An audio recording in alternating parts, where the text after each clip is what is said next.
Voici une démo du premier programme qu'on va coder. Donc je vais aligner la console et le canevas.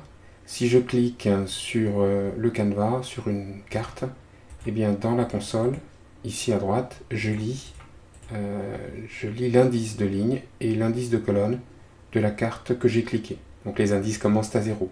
Le deuxième programme qu'on va coder, je le lance. Pareil, je vais aligner la console et le canevas.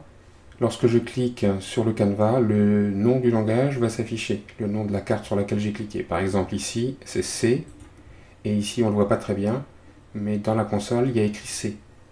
Là, de même, il y a écrit Scratch, ou je sais pas, ici, Python. Avant d'écrire le code du premier programme, on va regarder une figure. Donc je cherche à calculer l'indice de ligne et l'indice de colonne, en commençant à 0, sur lequel j'ai cliqué. Par exemple, si je suis ici, l'indice de ligne c'est 2 et l'indice de colonne c'est 3. Donc comment je vais trouver ces indices? Eh bien, lorsque je vais cliquer sur ce point, je peux connaître l'abscisse et l'ordonnée du point en question. Donc je vais un peu agrandir. Donc si je regarde l'abscisse par exemple, l'abscisse, elle est comprise entre 3 fois side et 4 fois side. Or, l'indice de colonne, je sais que c'est 3, le 3 qui est ici. Donc si je divise l'abscisse par side, je vais avoir un nombre flottant entre 3 et 4. Et si je fais donc la division entière de l'abscisse par side, je vais tomber sur l'indice de colonne. Et il en est de même pour trouver l'indice de ligne. J'ai ouvert le fichier qu'on va compléter, donc je l'exécute. Et lorsqu'on clique sur le canevas, ça nous donne tout simplement les coordonnées du point où on a cliqué. Donc tout se passe dans la fonction click. L'abscisse, c'est event.x et l'ordonnée, c'est event.y. Donc je vais directement définir, disons, grand X, grand Y, l'abscisse et l'ordonnée du point où j'ai cliqué.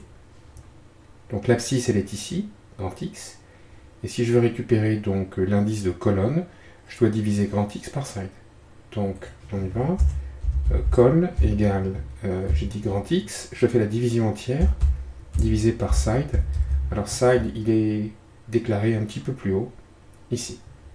Je fais de même pour les lignes.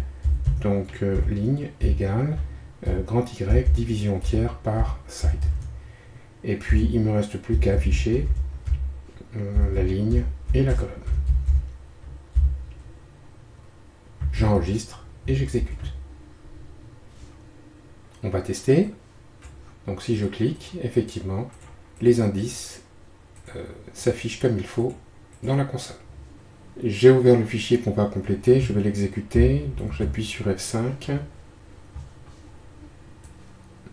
Si je clique sur le canevas, ça affiche l'indice de ligne et de colonne de la carte sur laquelle j'ai cliqué.